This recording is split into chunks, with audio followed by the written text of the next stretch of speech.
पढ़ेंगे plant kingdom का basic introduction, जिसमें हम प्लांट किंगडम के कुछ फीचर्स जानेंगे ताकि आगे का पूरा चैप्टर पढ़ने में हमको आसानी हो और आगे के चैप्टर अच्छे से क्लियर हो, पूरा चैप्टर प्लांट किंगडम का।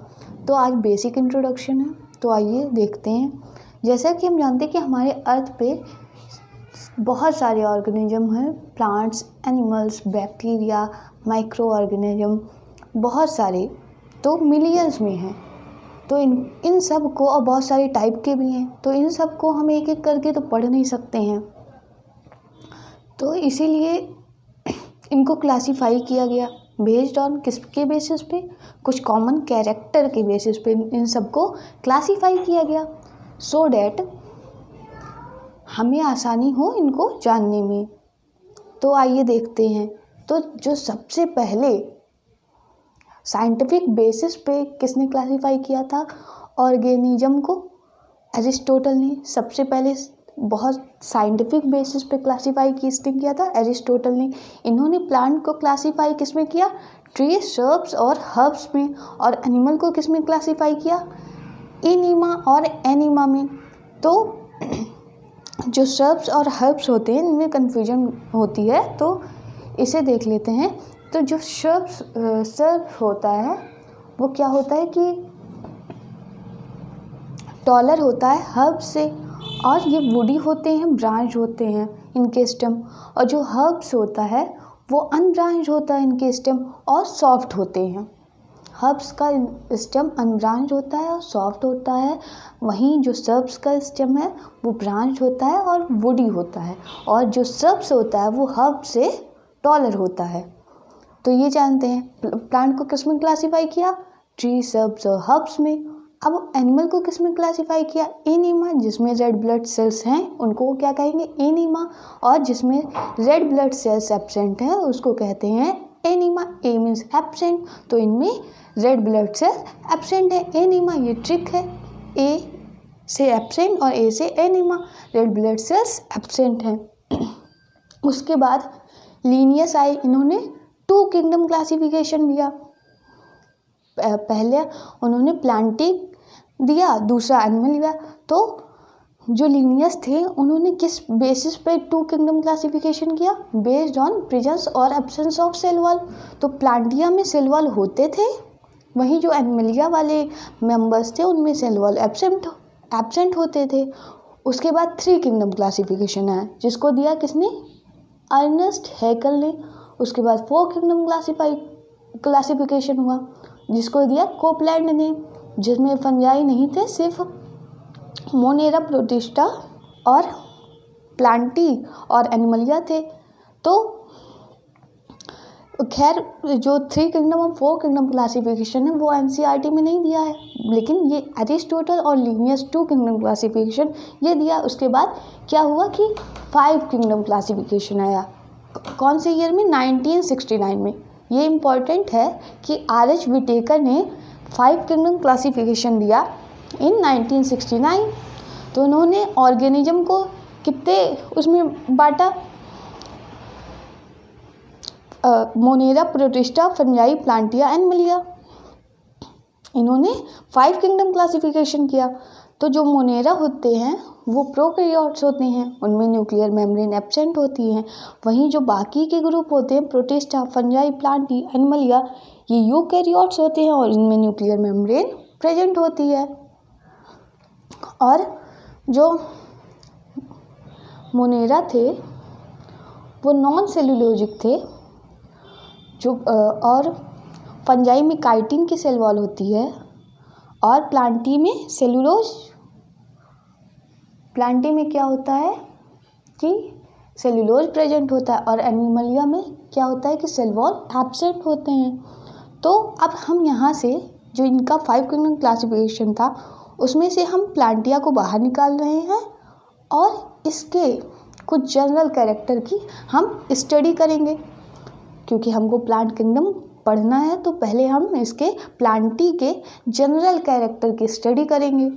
तो आइए देखते हैं। तो जनरल कैरेक्टरिस्टिक ऑफ प्लांट के जनरल कैरेक्टरिस्टिक क्या होते हैं, तो इनमें सेल वॉल प्रेजेंट होती है। हमने आपको पहले भी बताया कि प्लांटी में सेल वॉल प्रेजेंट होती है। यूकेरियोट्स होते हैं, मल्टी सेलुलर होते हैं। साइज क्या होता है, छोटा भी हो सकता है, बहुत बड़ा भी हो सकता है। जैसे छोटे में माइक्रोस्कोपिक एल्गी, बहुत छोटी जो एल्गी होती है वो। उसके बाद जिएंट रेडवुड ट्री, ये किसका एग्जाम्पल है, जिम्नोस्पर्म का एग्जाम्पल है जिएंट रेडवुड ट्री। तो साइज छोटा भी हो सकता है, बहुत बड़ा भी हो सकता है। हैबिटेट क्या होगा, एक्वेटिक होगा, मीन्स पानी में भी रह सकते हैं। और टेरेस्ट्रियल होगा कि ज़मीन पे भी रह सकते हैं। तो हैबिटेट क्या हुआ, एक्वेटिक एंड टेरेस्ट्रियल। अब आइए देखते हैं प्लांट किंगडम को के दो डिवीज़न किए गए। एक क्रिप्टोगैमी, जिसमें सेक्स ऑर्गन क्या है, हिडन है, मीन्स छुपा हुआ सेक्स ऑर्गन है। और फिनेरोगैमी मीन्स जिसमें सेक्स ऑर्गन विजिबल है, मीन्स दिख रहा है ऊपर से।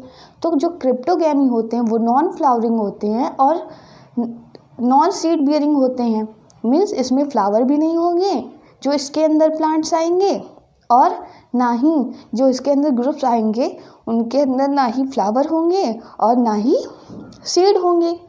और जो फिनेरोगैमी होंगे वो सीड बियरिंग प्लांट होंगी, मीन्स इनके अंदर जो ग्रुप्स आएंगे उनमें सीड होगा।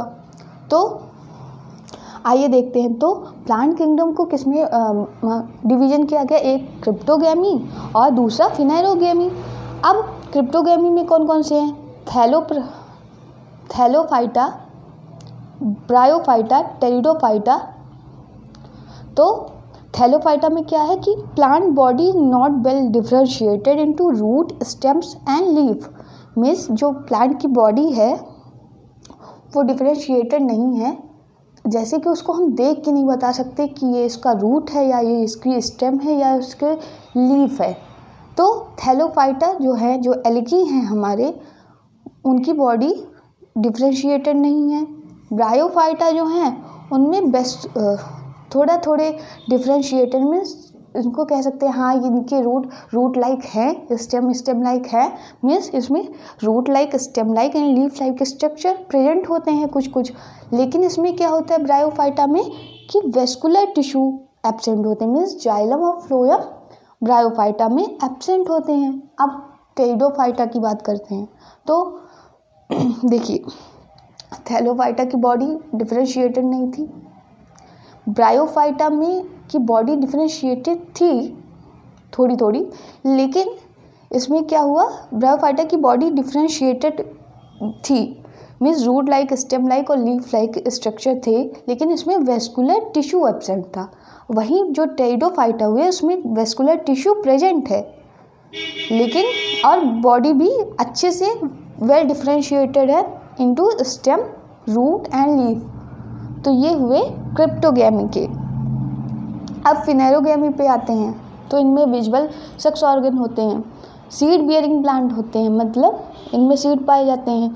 इनके जिम्नोस्पर्म, एंजियोस्पर्म। तो जिम्नोस्पर्म जो होते हैं वो सीड तो बियर करते हैं, लेकिन उनके सीड क्या होते हैं, नेकेड, मीन्स जो सीड होता है वो फ्रूट के अंदर नहीं होते। और जो एंजियोस्पर्म होते हैं उनके जो सीड होते हैं वो फ्रूट के अंदर प्रेजेंट होते हैं। तो इनके एग्जाम्पल क्या है, डाइकॉट, मोनोकॉट। तो डाइकॉट और मोनोकॉट क्या है, क्लास हैं। और Thallophyta, bryophyta, pteridophyta, gymnosperm, angiosperm क्या है, डिवीजन है। और कौन सा किंगडम हम पढ़ रहे हैं, प्लांट किंगडम। तो अगर यही सब थैलोफाइटा, ब्रायोफाइटा ये सब एनिमल्स में होते हैं तो उनको क्या कहते हैं, फाइलम। लेकिन जब प्लांट के बारे में बात करते हैं तो उनको क्या कहते हैं, डिवीजन। तो Thallophyta, bryophyta, pteridophyta, gymnosperm, angiosperm sub division है। अब जानने वाली बात ये है कि जिम्नोस्पर्म, एंजियोस्पर्म आपस में अलग कैसे हैं।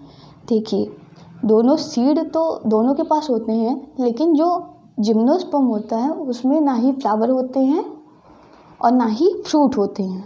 ना ही फ्लावर होते हैं जिम्नोस्पर्म में और ना ही फ्रूट होते हैं। तो ये थे कुछ। उसके बाद आइए कुछ एक अलग तरह से इसका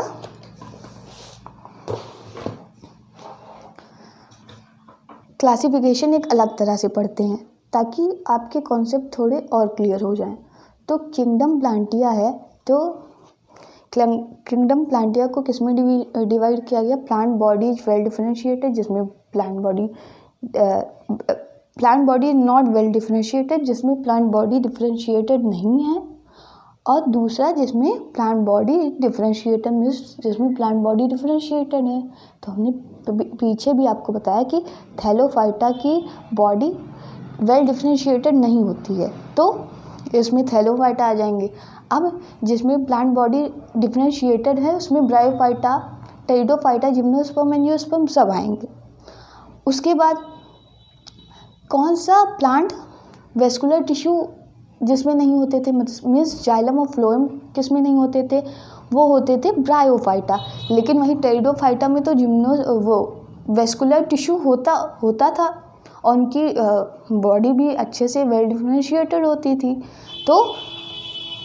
तो जिसमें वहीं से शुरू होता था, मीन्स जो वेस्कुलर टिश्यू जिसमें होते थे वो टेरिडोफाइटा से शुरू है। वेस्कुलर टिश्यू कहाँ से शुरू है? वेस्कुलर टिश्यू कहाँ से पाया जाएगा? टेरिडोफाइटा से पाया जाएगा। जिम्नोस्पर्म में भी रहेगा, एंजियोस्पर्म में भी रहेगा। तो वेस्कुलर टिश्यू टेरिडोफाइटा में भी रहेगा, जिम्नोस्पर्म में भी रहेगा और एंजियोस्पर्म में भी रहेगा। लेकिन जो टेरिडोफाइटा होते हैं वो सीड प्रोड्यूस नहीं करते, बाकी दोनों जिम्नोस्पर्म एंजियोस्पर्म सीड प्रोड्यूस करते हैं। तो अब ये है कि अब जिम्नोस्पर्म एंजियोस्पर्म दोनों सीड प्रोड्यूस करते हैं, लेकिन जो जिम्नोस्पर्म का सीड होता है वो नेकेड होता है, वो फ्रूट के अंदर कवर नहीं होता है, और एंजियोस्पर्म का जो सीड होता है वो इनसाइड फ्रूट होता है। तो ये एक अलग तरह से क्लासिफिकेशन थी। सेम वही चीज़ें हैं, चाहे आप उस वाली टेबल से लर्न कर सकते हैं, चाहे आप इस वाली टेबल से लर्न कर सकते हैं। अब एक बात और है यहाँ पे कि जो टेरिडोफाइटा है उसमें सीड नहीं होते हैं, वेस्कुलर टिश्यू जो होती है वो प्रेजेंट होती है, लेकिन क्या होते हैं कि सीड नहीं होते। सीड कहाँ से शुरू होता है? जिम्नोस्पर्म से। जिम्नोस्पर्म के बाद कौन से आते हैं? एंजियोस्पर्म ही आता है। तो वेस्कुलर टिश्यू टेरिडोफाइटा से शुरू होता है, टेरिडोफाइटा में रहता है, जिम्नोस्पर्म में रहता है, एंजियोस्पर्म में रहता है। और जो सीड होते हैं वो जिम्नोस्पर्म से शुरू होते हैं, तो जिम्नोस्पर्म में भी रहेंगे और एंजियोस्पर्म में भी रहेंगे। अब देखिए वेस्कुलर बंडल किस में प्रेजेंट होता है? Pteridophyta, gymnosperm, angiosperm. तो इसको क्या कहते हैं? जिसमें वेस्कुलर बंडल प्रेजेंट होता है उसको क्या कहते हैं? ट्रैकियोफाइटा। और जिसमें उनको क्या कहते हैं? ट्रैकियोफाइटा। तो ट्रैकियोफाइटा के एग्जाम्पल कौन कौन से हैं? Pteridophyta, gymnosperm, angiosperm. और जिसमें सीड बेयरिंग कौन से होते हैं? सीड बेयरिंग प्लांट को क्या कहते हैं? स्पर्मेटोफाइटा। तो वो कौन कौन से होते हैं? Gymnosperm, angiosperm. तो इसके आगे वाले लेक्चर में हम एल्गी से शुरू करेंगे, मीन्स थैलोफाइटा से शुरू करेंगे, तो उसको डिटेल में पढ़ेंगे एल्गी को। So stay tuned.